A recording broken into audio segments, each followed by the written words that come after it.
اما بعد فاعوذ باللہ من الشیطان الرجیم بسم اللہ الرحمن الرحیم۔ محترم سامعین و ناظرین، سورۃ المائدہ آیت نمبر 5 سے آغاز کر رہے ہیں۔ تو آج سید الایام جمعۃ المبارک کا دن ہے۔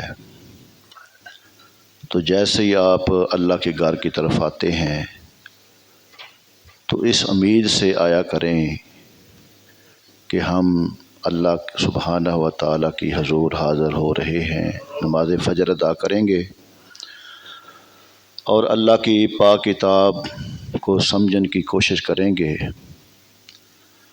تو اس یقین کے ساتھ یہ سمجھا کریں کہ ہمارا ہر قدم جو ہے وہ جنت کے قریب جا رہا ہے۔ تو اللہ سبحانہ و تعالیٰ نے ارشاد فرمایا، الیوم احل لکم الطیبات، آج حلال کر دی گئی تمہارے لیے پاکیزہ چیزیں۔ پہلے جو کل پڑھا تھا نا، کون سے جانور حلال ہیں اور کون سے حرام ہیں، فرمایا آج حلال کر دی گئی تمہارے لیے پاکیزہ چیزیں۔ وطعام الذین اوتوا الکتاب حل لکم، اور کھانا ان لوگوں کا جنہیں دی گئی کتاب حلال ہے تمہارے لیے۔ وطعامکم حل لہم، اور تمہارا کھانا حلال ہے ان کے لیے۔ اب یہاں پہ اس کھانے سے کیا مراد ہے؟ یہاں طعام سے مراد وہ جانور ہیں جنہیں ذبح کیا جاتا ہے، یعنی وہ جانور جسے کسی یہودی اور نصرانی نے ذبح کیا ہو تو اس کا کھانا مسلمان کے لیے حلال ہے۔ اگر ذبح کے وقت انہوں نے اللہ کا نام لیا تو پھر تو سب ائمہ اس کے حلال ہونے پر متفق ہیں، لیکن اگر وہ عزیر اور مسیح علیہ السلام کا نام لے کر ذبح کریں تو پھر کیا حکم ہے؟ اس کے متعلق بہترین قول وہ ہے جسے صاحب روح المعانی نے نقل کیا۔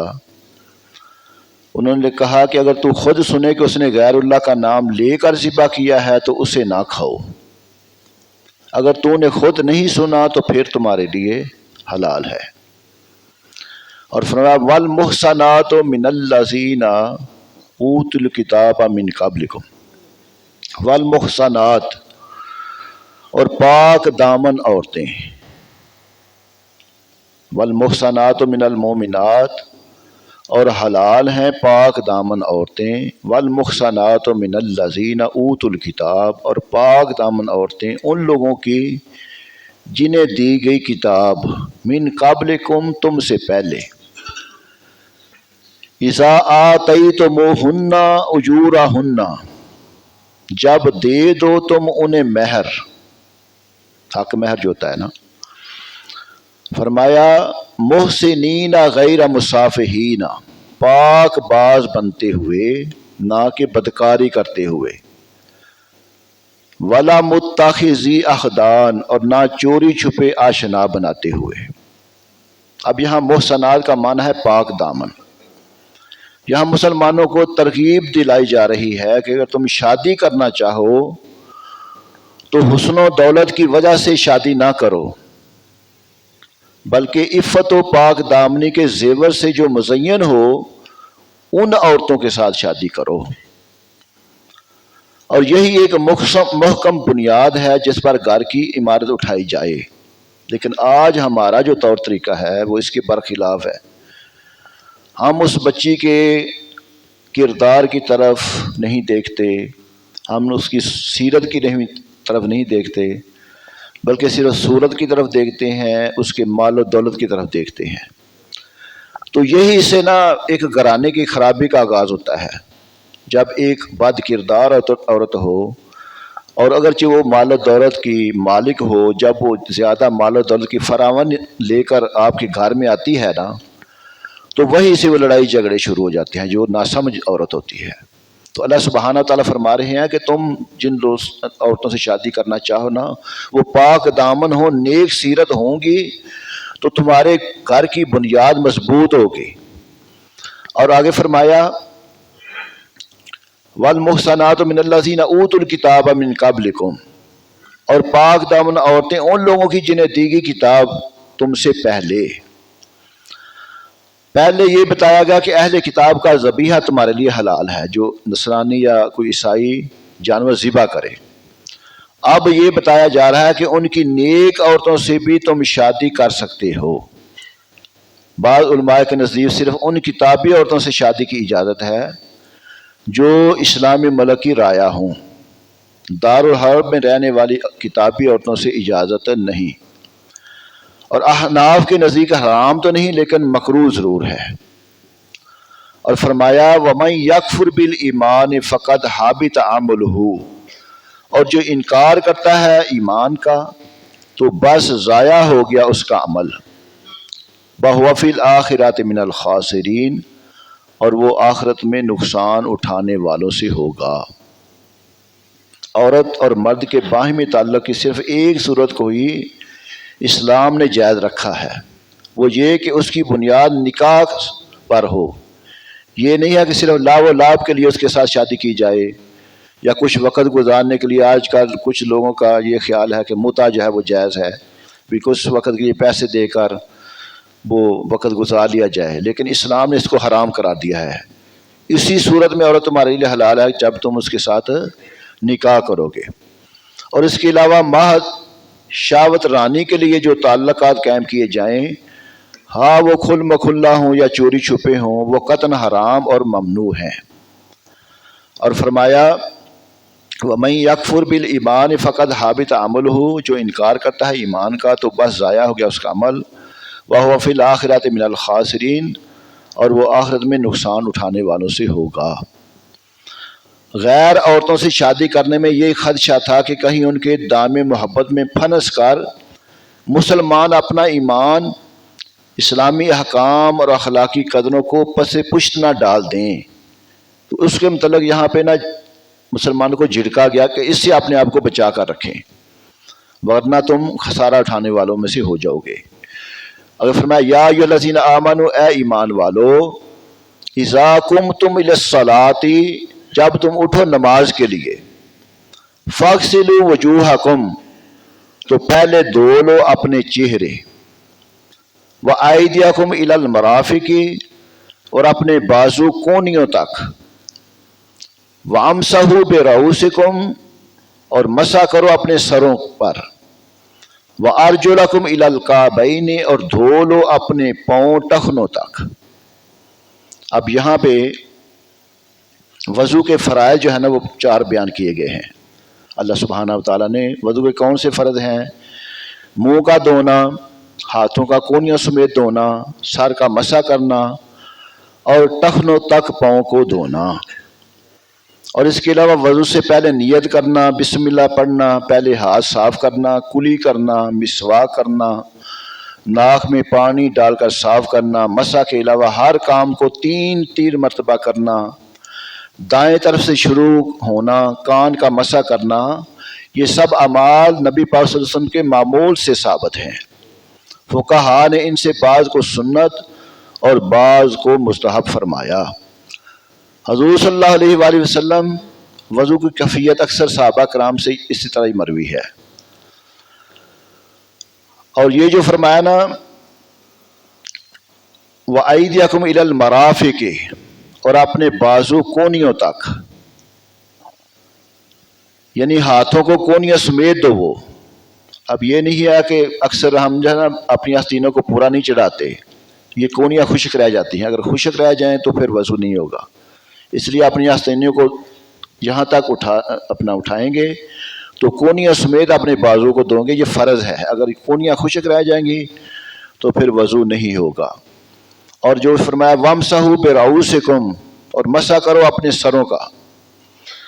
مسح کہتے ہیں ہاتھ پانی سے تر کر کے پھیرنا، ایک دفعہ تر کر لیں ہاتھ اور پھر سر کا مسح کریں، اور تمام سر کا مسح کرنا مستحب ہے، اور سر کے چوتھے حصے کے برابر مسح کرنا فرض ہے۔ وَأَرْجُلَكُمْ إِلَى الْكَعْبَيْنِ، اور دھو لو اپنے پاؤں ٹخنوں تک۔ اب پیر دھوتے وقت بھی ہم نہ جلدی جلدی یہ پیچھے والا جو ہے نا حصہ خشک رہ جاتا ہے، تو چونکہ یہ فرائض میں شامل ہے، اگر یہ ایڑی وغیرہ پیچھے سے پیر تھوڑا سا بھی خشک رہ گیا تو وضو نہیں ہوگا۔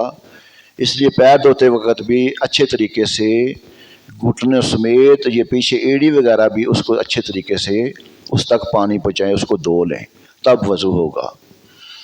فرمایا وَإِن كُنتُمْ جُنُبًا فَطَّهَّرُوا، اگر ہو تم جنبی تو سارا بدن پاک کر لو۔ پہلے حدث سے اصغر سے طہارت کا طریقہ بتایا گیا، اب حدث سے اکبر سے طہارت کا طریقہ بتایا جا رہا ہے۔ حدث سے اصغر وہ ہوتا ہے کہ جب وضو ٹوٹ جائے تو بندہ دوبارہ وضو کر لیتا ہے، اور حدث سے اکبر یہ ہوتا ہے کہ جب بندہ پلید ہو جاتا ہے تو پھر اس کے لیے غسل کرنا ضروری ہوتا ہے۔ فَإِن كُنتُم مَرْضَىٰ، اگر تم مریض ہو، او علی سفرین، یا سفر پر ہو، او جاء احد منکم من الغائط، یا آئے کوئی تم میں سے قضاء حاجت کے بعد، او لمستم النساء، یا صحبت کی ہو تم نے عورتوں سے، فلم تجدوا ماء، تو پھر تو پانی نہ پاؤ، فتیمموا صعیدا طیبا، تو تیمم کرو پاک مٹی سے، فامسحوا بوجوہکم، یعنی مسح کرو اپنے چہروں کا، وایدیکم، اور اپنے بازوؤں پر، وایدیکم منہ، اور اپنے بازوؤں پر اس سے۔ اب تیمم کا طریقہ بتایا جا رہا ہے کہ اگر تم پانی نہ پاؤ، اگر جو تم پہ غسل بھی فرض ہو چکا ہے یا حد سے اصغر وضو کرنا تمہارے لیے ضروری ہے تو پانی نہیں تمہیں مل رہا، تو ایسی حالت میں تم تیمم کر لو۔ اب تیمم کا طریقہ بتایا جا رہا ہے، تیمم کس طرح کرنا ہے کہ اپنے ہاتھوں کو اس طرح مٹی لگا کر نا ہاتھوں کے اپنے کونیوں تک اور اپنے چہرے کے اوپر مسح کر لو، یہی تیمم ہے۔ اور فرمایا ما یرید اللہ لیجعل علیکم من حرج، اور فرمایا اور نہیں چاہتا اللہ تعالیٰ کہ رکھے تم پر کچھ تنگی، وَلَكِنْ يُرِيدُ لِيُطَهِّرَكُمْ، بلکہ وہ تو چاہتا ہے کہ خوب پاک صاف کر دے تمہیں، وَلِيُتِمَّ نِعْمَتَهُ، اور پوری کر دے اپنی نعمت تم پر، لَعَلَّكُمْ تَشْكُرُونَ، تاکہ تم شکریہ ادا کرتے رہو۔ اب یہاں پہ یہ جو فرمایا گیا نا کہ اللہ تعالیٰ نہیں چاہتا کہ رکھے تم پر کچھ تنگی، فقہ قرآنی کا یہ ایک بنیادی اصول ہے کہ جس پر اسلامی شریعت کا یہ عمارت جو ہے نا وہ کھڑی ہے، اور ان احکام پر ہی نگاہ ڈالیے۔ حد اصغر یعنی کہ وضو کا ٹوٹنا کے لیے غسل فرض نہیں کیا گیا، کیونکہ اس کا وقوع عام ہے اور اس میں دشواری ہے، اور جنابت جو کبھی کبھی لاحق ہوتی ہے اس کے لیے غسل کو فرض فرمایا گیا، کیونکہ ظاہری صفائی اور اعصاب کی افسردگی اور طبیعت کی درماندگی کا اس سے بہتر اور آسان کوئی علاج نہیں۔ اس پر بھی پانی نہ ملے یا پانی کے استعمال سے بیماری کے بڑھنے کا خدشہ ہو تو تیمم کرنے کی اجازت عطا فرمائی گئی۔ اللہ تعالیٰ نے اپنے ناتواں بندوں کے لیے رعایت پر رعایت، آسانی پر آسانی کو ہر حکم میں پیش نظر رکھا، اور فقہاء کرام نے اس آیت کریمہ سے جتنے مزید قواعد اور جزیات کا استعمال فرمایا وہ فقہ اسلامی کے نقطہ دانوں سے مخفی ہے۔ یعنی اللہ پاک اپنے بندوں پر آسانی پہ آسانی کس طرح فرما رہا ہے۔ اب جب وضو ٹوٹ جائے تو اس کے لیے غسل فرض نہیں کیا، کیونکہ وضو تو ٹوٹتا ہی رہتا ہے، تو اس کے لیے ہے کہ وضو کر لیں۔ اب کبھی کبھی بندہ پلید ہوتا ہے، جنبی ہوتا ہے، تو اس حالت میں بندے پر غسل فرض کیا، اور اگر اس کے باوجود پانی نہ ملے تو پھر مزید آسانی یہ پیدا فرما دی کہ تم تیمم کر لو۔ فرمایا وَاذْكُرُوا نِعْمَتَ اللَّهِ عَلَيْكُمْ، اور یاد رکھو اللہ کی نعمت کو جو تم پر ہے، وَمِيثَاقَهُ الَّذِينَ، اور اس کے وعدے کو جو اس نے پختہ لیا تھا، وَاثَقَكُمْ بِهِ، تم سے جو پختہ وعدہ لیا تھا، اِذْ قُلْتُمْ سَمِعْنَا وَأَطَعْنَا، جب تم نے کہا کہ ہم نے سن لیا اور مان لیا، وَاتَّقُوا اللَّهَ، اور ڈرتے رہو اللہ سے، ان اللہ علیم بذات الصدور، بے شک اللہ تعالیٰ خوب جاننے والا اور جو کچھ سینوں میں ہے اس کو بھی جاننے والا ہے۔ یا ایھا الذین آمنوا، اے ایمان والو، کونوا قوامین للہ، ہو جو مضبوطی سے قائم رہنے والے، شہداء بالقسط، اور گواہی دینے والے انصاف کے ساتھ۔ اب توجہ سے یہ بات سماعت فرما لینا، فرمایا کہ بے عین یہی الفاظ سورہ انفال میں پیچھے بھی گزر چکے ہیں، اور دوبارہ اس طرح کے الفاظ اللہ تعالیٰ فرما رہا ہے کہ وجہ یہ ہے کہ فتح مکہ ہونے والا ہے، مسلمانوں کے جان و ایمان کے نہایت ظالم بے رحم دشمن ان کے سامنے پیش ہونے والے ہیں، اور ایسا نہ ہو کہ اسلام کے علمبردار جوش غضب میں ان پر زیادتی کرنے لگیں، اس لیے انہیں وقت سے پہلے ہی تنبیہ فرما دی کہ احکام الہی کی اطاعت میں سستی نہ برتیں، بلکہ قوامین للہ، یعنی اللہ کے ہر حکم کی اطاعت کے لیے مضبوطی سے کھڑے رہنے والے بن جائیں۔ کفار مسلمانوں کے شہیدوں کے ناک کان کاٹ کر مسئلہ کیا کرتے، یعنی وہ بڑے ہی ظالم تھے، تو مسلمان عورتوں بچوں کے قتل سے بھی وہ شرماتے نہیں تھے، لیکن مسلمانوں کو ایسی تمام باتوں سے روک دیا گیا کہ تم بھی ان کی طرح کافروں کی طرح ظالم نہ بن جانا، اللہ پاک تمہیں اب غلبہ عطا فرما رہا ہے، تمہاری حکمرانی آ رہی ہے، تو تم نے ان کی طرح ظلم نہیں کرنا۔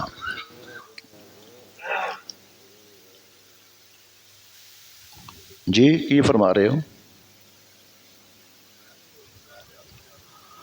یا ایھا الذین آمنوا کونوا قوامین للہ، اے ایمان والو، ہو جو مضبوطی سے قائم رہنے والے اللہ کے لیے، شہداء بالقسط، اور گواہی دینے والے انصاف کے ساتھ، ولا یجرمنکم شنآن قوم علی الا تعدلوا، اور ہرگز نہ اکسائے تمہیں کسی قوم کی عداوت اس پر کہ تم عدل نہ کرو۔ اعدلوا، فرمایا عدل کیا کرو۔ اب کیونکہ قوت و اقتدار مسلمانوں کے پاس آ رہا تھا، اس لیے انہیں نہایت واضح طور پر حکم دیا کہ خبردار کسی قیمت پر انصاف کا دامن تمہارے ہاتھ سے چھوٹنے نہ پائے، اور حق یہ ہے کہ کوئی قوم حکومت اور سلطنت کے تحت کی مستحق اس وقت تک ہی رہتی ہے جب تک وہ صفت عدل سے متصف ہو۔ جس قوم نے ظلم پر کمر باندھ لی اور آج نہیں تو کل ضرور اس نعمت سے محروم کر دی جائے گی۔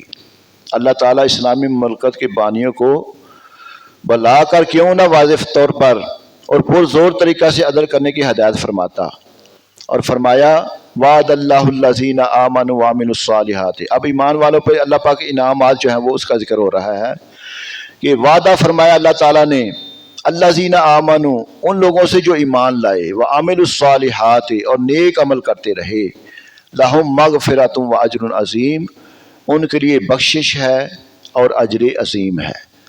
والذین کفروا، اور جن لوگوں نے کفر کیا، وکذبوا بآیاتنا، اور جٹلایا ہماری آیتوں کو، اولئک اصحاب الجحیم، وہی لوگ دوزخی ہیں۔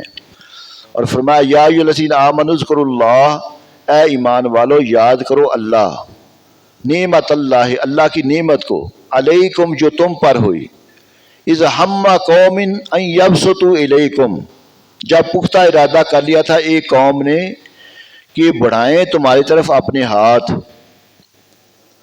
کف ایدیہم عنکم، تو اللہ نے روک دیا ان کے ہاتھوں کو تم سے، واتقوا اللہ، اور ڈرتے رہو اللہ سے، وعلی اللہ فلیتوکل المؤمنون، اور اللہ تعالیٰ پر ہی بھروسہ کرنا چاہیے ایمان والوں کو۔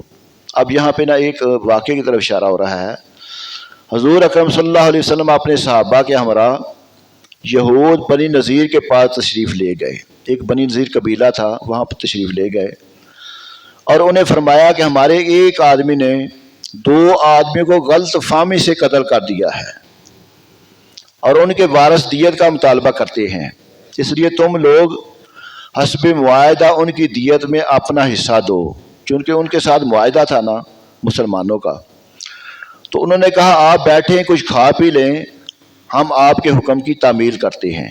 اب انہوں نے آپس میں یہ ایک منصوبہ بنایا نعوذ باللہ کہ مسلمانوں کو نبی کو نعوذ باللہ یہیں پہ ہم قتل کر دیتے ہیں، اور جس دیوار کے ساتھ آپ صلی اللہ علیہ وسلم کو بٹھایا نا، اوپر سے ایک بڑا سا پتھر لڑکا کر آپ کے اوپر گرا دیتے ہیں، آپ کو شہید کر دیتے ہیں، نہ ہم سے یہ دیت مانگیں گے اور نہ ہم اپنے وعدے کے اوپر پورا اترنے کی کوشش کریں گے۔ اب اس کی طرف اللہ سبحانہ و تعالیٰ اشارہ فرما رہا ہے، جب انہوں نے بٹھا کر حضور صلی اللہ علیہ وسلم کو اس طرح کی سازش اختیار کی تو اللہ پاک نے اپنے نبی کو اس سازش سے آگاہ فرما دیا، اور نبی پاک صلی اللہ علیہ وآلہ وسلم فوراً وہاں سے اٹھ کر چلے گئے۔ تو اللہ سبحانہ و تعالیٰ مسلمانوں کو کہہ رہے ہیں کہ جب پختہ ارادہ کر لیا تھا ایک قوم نے کہ بڑھائیں تمہاری طرف اپنے ہاتھ، تو اللہ تعالیٰ نے روک دیا ان کے ہاتھوں کو تم سے۔ اللہ پاک نے تم پر یہ جو احسان فرمایا ہے کہ تمہارے نبی کو محفوظ کر دیا ہے، اور فرمایا واتقوا اللہ، اور ڈرتے رہو اللہ سے، اور اللہ تعالیٰ پر ہی بھروسہ کرنا چاہیے ایمان والوں کو۔ اللہ سبحانہ و تعالیٰ ہمیں قرآن پاک کے احکامات کو سمجھ کر عمل کرنے کی توفیق عطا فرمائے۔ آج انشاءاللہ تعالیٰ 22 جمادی الثانی ہے، تو تاجدار صداقت سیدنا صدیق اکبر رضی اللہ تعالیٰ عنہ آپ کی شہادت کا دن ہے، تو انشاءاللہ تعالیٰ جمعۃ المبارک میں بھی آپ کے فضائل و کمالات بیان کیے جائیں گے، اور جس طرح ہم ہر جمعۃ المبارک کو گوشہ درود و سلام عصر کی نماز کے بعد محفل ہوتی ہے، تو اس میں محفل احصال ثواب اور ختم شریف بھی ہوگا انشاءاللہ تعالیٰ، تو تمام دوست شرکت بھی فرمائیں اور اس میں حصہ بھی ڈالیں۔ اللہ تعالیٰ عمل کرنے کی توفیق عطا فرمائے۔